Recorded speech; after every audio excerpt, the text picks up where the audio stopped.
BRS నుంచి ఒకవేళ seat రాకపోయినా మీరు అదే పార్టీలో కొనసాగుతారా? మీ భవిష్యత్ ప్రణాళిక ఏంటి? అంటే నెక్స్ట్ రాబోయే 5 ఏళ్లకి ఎమ్మెల్యేగా కంటెస్ట్ చేసుకోవడానికైనా మీరు కార్యాచరణ ఏమన్నా మొదలు పెట్టబోతున్నారా? బీఆర్ఎస్ పార్టీ ఖచ్చితంగా నాకు అంటే నేను ఇంతకుముందు కూడా చెప్పాను. రాజకీయాల్లో సాయి తదనంతరము నాకు బాధ్యతలు ఇచ్చింది బీఆర్ఎస్ పార్టీ.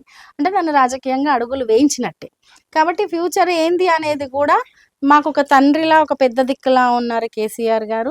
ఖచ్చితంగా ఆలోచిస్తారు. రెండవది తదనంతరం నేను ఏంటి అంటే మాది ఉమ్మడి పాలమూరు జిల్లా. ఉమ్మడి పాలమూరు జిల్లా రాష్ట్ర వ్యాప్తంగా సాయి చంద్‌కి ఒక మార్కు కావచ్చు, సాయి చంద్ పని చేసింది కావచ్చు, తెలిసి ఉండి కావచ్చు, అనుబంధం కావచ్చు.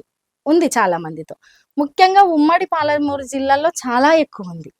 కాబట్టి ఉమ్మడి పాలమూరు జిల్లాల్లో మాదైన ఏరియాలో అంటే మా అత్తగారి ఏరియాలో ఖచ్చితంగా నేను బలంగా పనిచేస్తాను.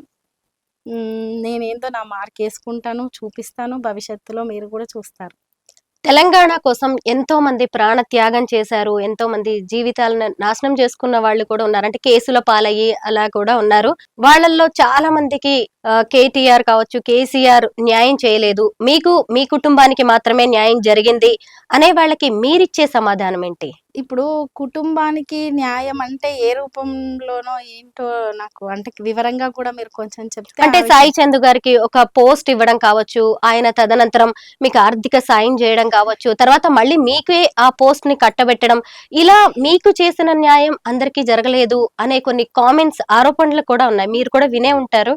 ఒకటి వీళ్ళకు అన్యాయం జరిగింది, వీళ్ళకు అన్యాయం జరిగిందని చెప్పి ఆ వ్యక్తుల గురించి మాట్లాడితే నేను ఖచ్చితంగా మాట్లాడతాను.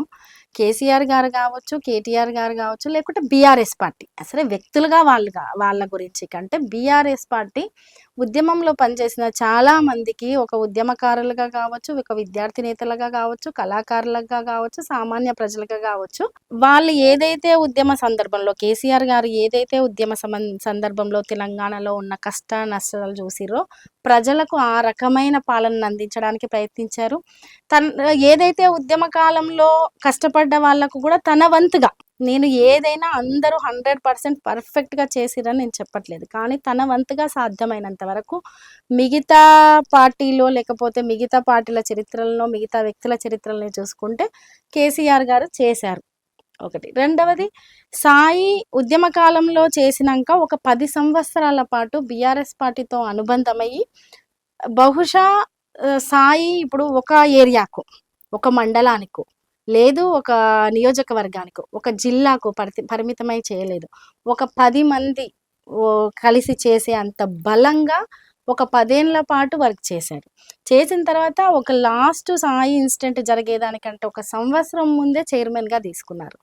బహుశా సాయి ప్లేస్‌లో ఎవరున్నా అంత ఓపికగా ఉండరు. ఇప్పుడున్న రాజకీయ వ్యవస్థను చూస్తున్నాం. మనం ఒక 2 ఏళ్ళు పనిచేస్తారు, లేదు 3 ఏళ్ళు పనిచేస్తారు. పనిచేసిన తర్వాత ఏదో ఆశిస్తారు, రాలేదంటారు, ఇంకో పార్టీ అంటారు. లేదు కొన్ని విమర్శలు చేస్తూ ఉంటారు. ఏ రోజు సాయి ఒకరిని విమర్శించడం కానీ, ఒకరి వెనకాల కుట్రపూరితమైన రాజకీయాలు చేయడం కానీ, లేదు ఈ వ్యక్తికి పనిచేసి ఈ వ్యక్తికి పని చేయకుండా ఉండడం కానీ, లేదు తెలంగాణ ప్రజల శ్రేయస్సుకు భంగం కలిగే విధంగా పనిచేయడం కానీ, ఎటువంటివి కూడా ఆయన జీవితంలో లేదు. సగటు రాజకీయ నాయకుల వ్యవస్థలో చేసే కొన్ని ఉండొచ్చు, మంచి చెడులు కూడా ఉండొచ్చు. అటువంటి వాటిలో కూడా సాయి ఎప్పుడు పాలు పంచుకోలేదు.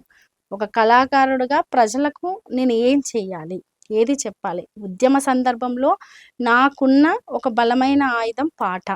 నా దగ్గర సంపద లేదు, నా దగ్గర నా కుటుంబ బ్యాక్గ్రౌండ్ లేదు, ఇంకేది లేదు. నాకున్నది ఒకటి. ఒక విద్యార్థి దశలో 22 సంవత్సరాల వయసులో నాకున్నది ఒక పాట.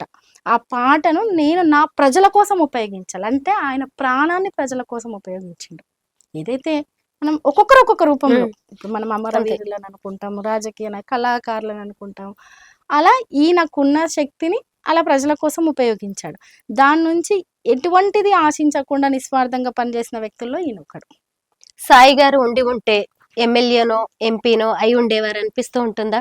ఖచ్చితంగా అయ్యి ఉండేవారండి. ఇప్పటికే చాలా ఆలస్యమైంది. అది సాయితో అనుబంధం ఉండి, సాయితో పనిని పంచుకున్న ప్రతి ఒక్కరికి తెలుసు. ఒకటి సగటు సామాన్యంగా సాయిని ఒక వేదిక దగ్గర చూసిన ప్రజలకు కూడా తెలుసు. ఈసారి మాత్రం బలంగా అందరి నుంచి కూడా వినపడుతుంది ఖచ్చితంగా అయ్యేవాడని. సరే కాలం సహకరించలేదు.